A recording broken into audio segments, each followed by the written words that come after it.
नमस्कार रसिक मित्र हो. Golden era of Hindi film music.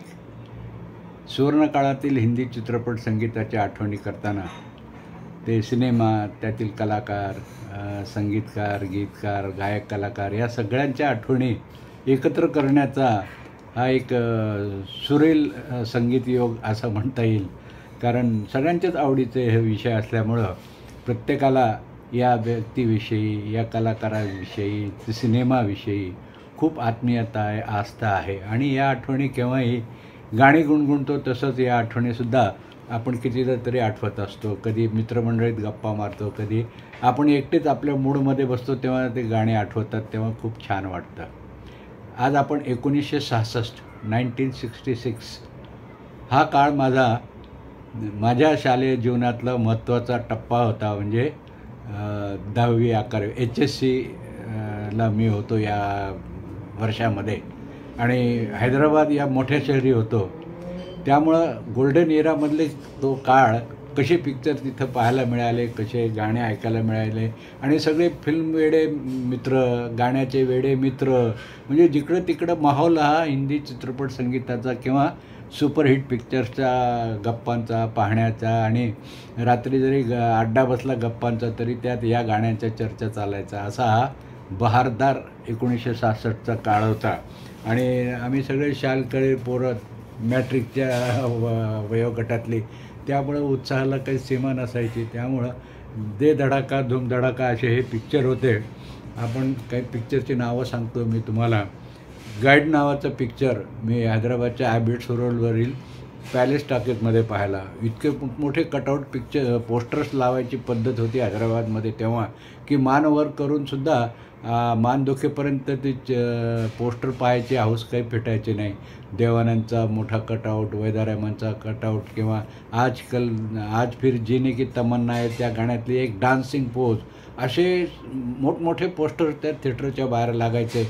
आणि ॲबिट्स रोड म्हणजे त्या काळातला किंवा आजच्या काळातही हैदराबादमधला महत्त्वाचा रोड. ती ही पॅलेस नावाची खरोखर एक टोलेजंग अशी टॉकीज होती. तिथं हा गाईड सिनेमा आम्ही पाहिला. नंतर दुसरा तिसरी मंजिल, विजयानंदचा super duper hit suspense thriller. Shammi Kapoor, Asha Parekh, Premnath, Padma Khanna आणि R.D. बर्मन, मोहम्मद रफी, आशा भोसले यांच्या गाण्यांची धमाल. तिसरी मंजिल मी पाहिला होता हैदराबादच्या सुलतान बाजार एरियातल्या ज्या टॉकीज होत्या लोकप्रिय, दिलशाद आणि रॉयल. तर या रॉयलमध्ये हा तिसरी मंजिल पिक्चर लागलेला होता. शम्मी कपूरचा ड्रम वाजवतानाचा दिलखेचक फोटो, आशा पारेखची डान्सिंग पोज, हेलनचं त्या डोळ्यामध्ये जे गाणं दिसतं, आजा आजा मैं हूँ प्यार तेरा, असे हे पोस्टर कटआउट ज्याला म्हणू आपण, कलरफुल मोठमोठे पोस्टर्स प्रचंड आकाराचे बाहेर लावलेले असायचे. आणि आपण थिएटरच्या त्या लॉबीमध्ये फ्रेममध्ये असलेले पोस्टर तर पाहतच होतो, ती सगळ्यांचीच आवड होती. तर असा हा guide, Teesri Manzil, love in Tokyo, Shankar जयकिशनचं सुपरहिट, ज्यामध्ये जय मुखर्जी, आशा पारेख, प्राण, मेहमूद, शुभा खोटे, ललिता पवार असे सगळे स्टार मंडळी होती. आणि एक सेंटिमेंटल पिक्चर अनुपमा, धर्मेंद्र शर्मिला टागोर, हेमंत कुमार यांचं सुमधुर संगीत आणि काय म्हणतात त्याला, फॅन्टसी पिक्चरचा एक तो पर्वकाळ होता, ज्याच्यामध्ये सूरज हा सुपरहिट पिक्चर आला होता. राजेंद्र कुमार, वैजंतीमाला, मुमताज, प्राण आणि संगीतकार शंकर जयकिशनचा सदाबहार गाण्यांनी नटलेला हा त्यांचा अल्बम सूरज, सगळी गाणी लोकप्रिय. त्याच्यानंतर मदन मोहनचा ऑल टाईम सुपरहिट मेरा साया. तर हा सूरज नावाचा पिक्चर आम्ही पाहिला. जमरूद महल नावाचं एक AC पिक्चर थिएटर होतं, त्याच्यामध्ये सूरज पाहिल्याचं आठवतं. अनुपमा बसंत टॉकीज काचीगुड्याला होती, तर तिथे हा अनुपमा मॉर्निंग शोमध्ये रिपीट रनमध्ये आलेला आम्हाला पाहायला मिळाला. आणि मेरा साया जबरदस्त पिक्चर होता मदन मोहनचा. आणि साधना, सुनील दत्त यांच्या भूमिका होत्या याच्यामध्ये आणि गाणे तर सगळे. हा पिक्चर आम्ही हैदराबादच्या लोकप्रिय थिएटर दिलशादमध्ये पाहिलेला मला आठवतं. आणि काचीगुडा स्टेशन रोडवर प्रभात नावाचं एक जुनं टॉकीज होतं. आता त्याचे काय कल्पना नाही या नवीन काळामध्ये काय झालं, पण तिथे हमखास सुपरहिट पिक्चर लागायचे. तर धर्मेंद्र मीना कुमारीचा पिक्चर लागला होता फूल और पत्थर. इथूनच धर्मेंद्रची ही मॅन कारकीर्द सुरू झाली होती. तर असा हा 1966चा या लोकप्रिय चित्रपटांची नावच तुम्हाला पुरेशी आहेत की कसा गाण्याने बहरलेला अभिनेत्यांच्या अभिनयाने नटलेले सिनेमा कसे आणि आजही लोकप्रिय आहेत. तर असा हा 1966मधला या चित्रपटातील गाणे जितके आठवलेली तितकी कमीच आहेत. यामध्ये आपण एक पिक्चर आठवू, सायलेंट पिक्चर होता, दिलीप कुमार वैद्यरामनचा. संगीतकार होते नौशाद साहेब आणि यातली मोहम्मद रफीची सगळी सोलो खूप गाजली होती. तर पिक्चरचं नाव आहे दिल दिया दर्द लिया. गुजरे है आज इश्क में हम उस मकाम से, नफरत से हो गई है मोहब्बत के नाम से. गुजरे है आज इश्क में. आणि रफी साहेबांच्या आवाजातलं आणखीन एक सदाबहार गीत दिल दिया दर्द लियामध्ये, कोई सागर दिल को बहलाता नहीं, बेखुदी में भी करार आता नहीं, कोई सागर दिल को बहलाता नहीं.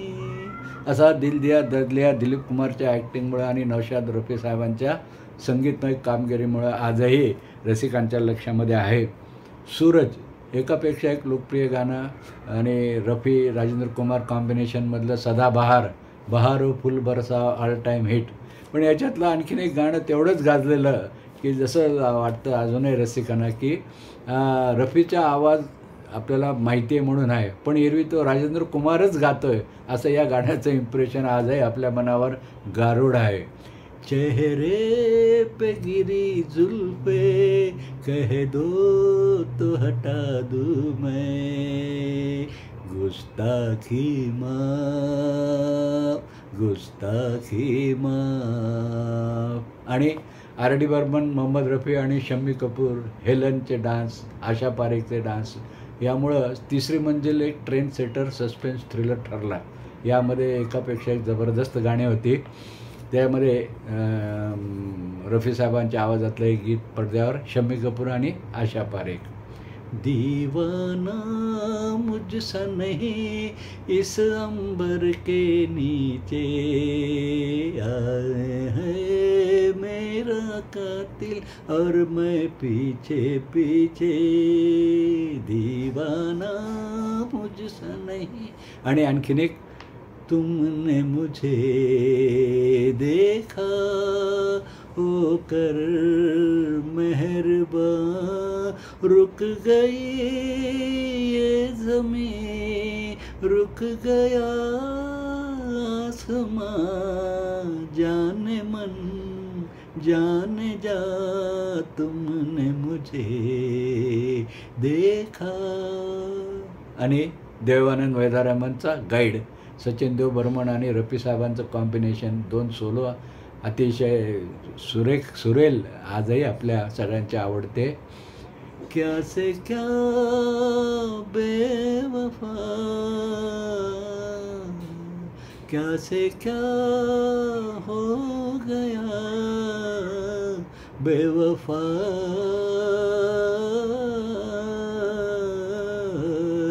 तेरे प्यार में चाह क्या क्या मिला बेवफा,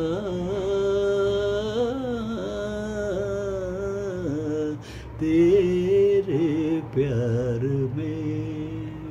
आणि अनुपमा सेंटिमेंटल पिक्चर चित्रपट होता. शम्मी कपूर, शर्मिला टागोरची अप्रतिम भूमिका, धर्मेंद्रचे रोल छान होता. या दिल की सुनो दुनिया वालों, या मुझको भी कुछ कहने दो, मैं गम को खुशी कैसे कह दूं, जो कहते हैं उनको कहने दो, या दिल की सुनो दुनिया वालों. गायक आणि संगीतकार हेमंत कुमार. तर 1966ची स्वरमय झलक आठवण आपण केली. एपिसोड कसा वाटला जरूर कळवा. भेटूया नवीन एपिसोडमध्ये अजून अशाच सदाबहार गाण्यांच्या आठवणी करण्यासाठी. स्वरशुभेच्छा. नमस्कार.